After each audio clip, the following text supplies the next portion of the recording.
Shri Sai Charita, Chapter 4, The Appearance of Shri Sai Samarth. The present chapter describes the reasons the saints take birth on earth as human beings and what are those perilous tasks that they have to carry out. When people believe that happiness consists only in society, wealth, status, progeny, and family, and turn away from spiritual values, then the saints manifest themselves. When there is a religious remorse and people lose the highest good, then in order to bring about a revival of the Dharma, the saints appear. When people to the determined of their wealth and longevity go astray in pursuing their sexual needs and miss the chance of their upliftment at such times, saints take birth.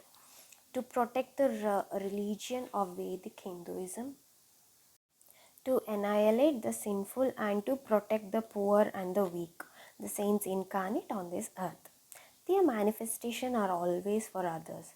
They have no self-interest in that. They build the foundation in the form of renunciation around the santorum of active worldly life. They build the temple of ultimate good. They achieve the mission of life by working for religion and for the awakening of the religion. And once they fulfill their goal, they give up their mortal coil. Like Gangapur and Narsimhavadi, Audambur and Billavadi, so also at the banks of the Godavari, the holy place Shirdi is situated. The sanctity of the Godavari is renowned everywhere. There have been many saints and there are also many holy places on the banks of the Godavari. The water of the Godavari washes away the sins, and when it is drunk, it cures the ills of worldly existence. This is described in the Puranas. As you cross over to the opposite bank of this sacred Godavari at a distance about 6 miles, and as the Tonga enters Nimagaon, Shirdi comes within sight. In the Shirdi, Sri Sai appeared for the sake of the deliverance of the world. Sri Sai means the treasure house of the knowledge. He was the maternal home of the Vaishnavas. His heart was clear as a mirror and his speech always showered nectar. The king, the pauper, the poor, and the meek were equal in his eyes. He himself is a God who moves within every living being. Just as Eknath and Dhyaneshwar brought glory to Paitan and Alandi, so also Sri Sai made Shirdi a celebrated place. Therefore, Shirdi in Pandharpur, for us, Shirdi is our Jagannath Puri and Dwaraka. Shirdi is our Gaya, Kashi and Rameshwar. Samat Sai's darshan is itself a means for our union with the divine. Conversing with him washes away our sins. The Samadhi of Sai at Shirdi is gathering place of all the saints. Taking darshan of the Samadhi is the fulfillment of one's life. Then how can I describe the good fortune of those who have spent their lives in his service? Baba loved the Namasmarana. He constantly repeated the word Allah Malik and he used to arrange Namasmarana in his presence day and night. Once he commanded Dasganu to conduct a 7-day Namasmarana. Then Dasganu said, I will start, but Vittal should appear.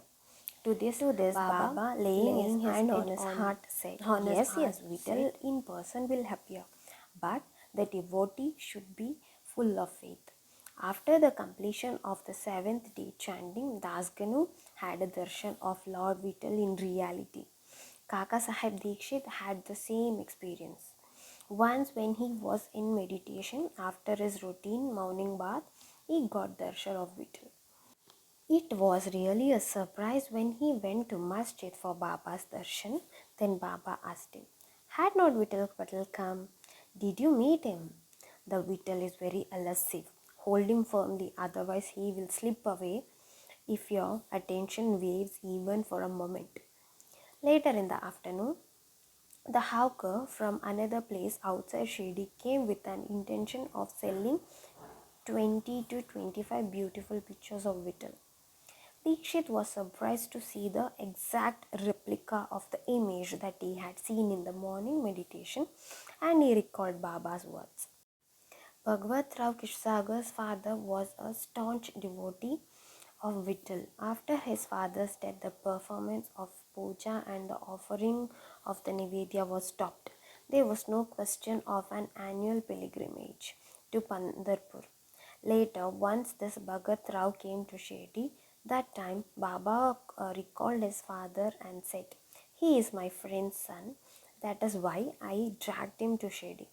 He never offers Nivedya and strays me also. He keeps Vittal hungry. Therefore, I brought him to Shirdi. Now I will remind him and make him do the puja." Once, with a pretext to the holy time of festival, Daskanu asked Baba's permission to go for a bath at Prayag Tirth. Baba said, "Why do you need to go so far for it? This itself is your Prayag Tirth. Have strong faith in your heart, and now can I praise the wonder." As Dasganu put his head on Baba's feet, water trickled out from both of his toes, and the water of the Ganga and the Yamuna was oozing out. To this, Dasganu was overcome with an emotion and said, "Oh Sadguru Raya, boundless is your power and marvelous are your deeds. You have Brahma, Vishnu and Maheshwar.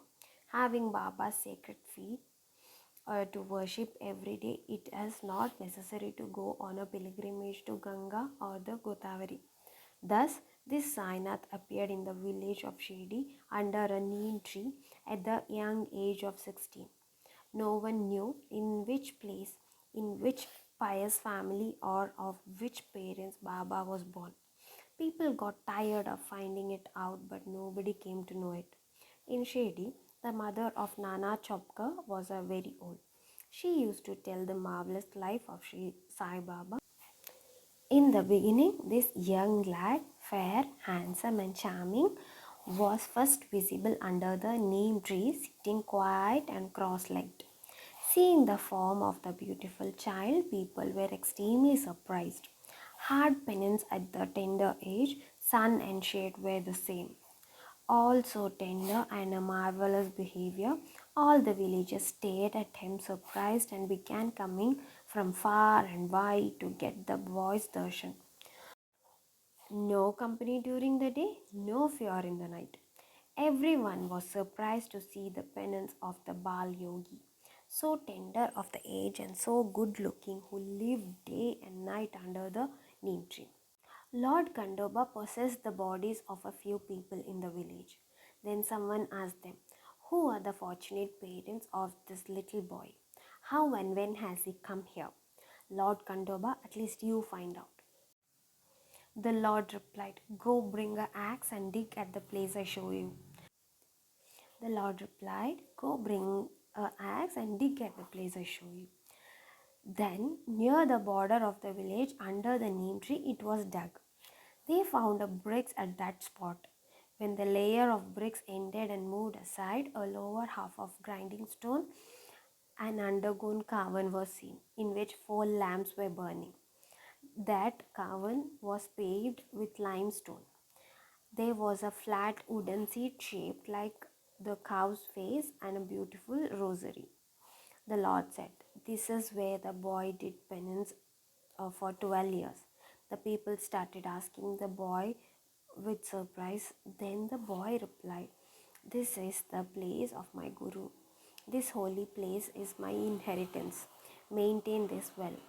This only I say." So, according to Baba's order, the villagers closed the cavern and replacing the bricks as it was the abode of Baba's Guru. One of the Baba's devotees, Sate Sahib, acquired the surroundings land near the Samadhi and the neem tree and constructed a building with verandas on all the 4 sides. On Thursdays and Fridays after sunset, whoever smears the ground with cow dung and burn incense, Sri Hari blesses them. These are Baba's words.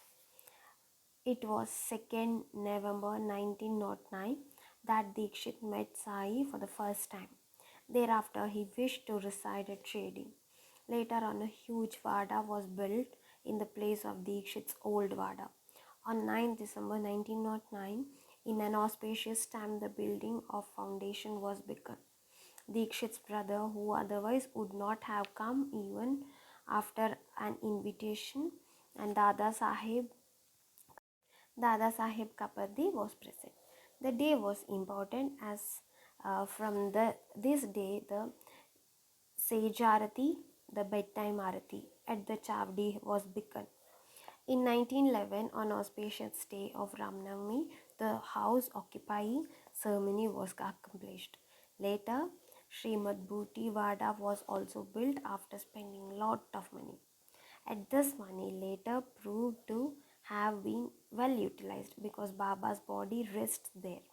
Now there were three Vadas where there were none before.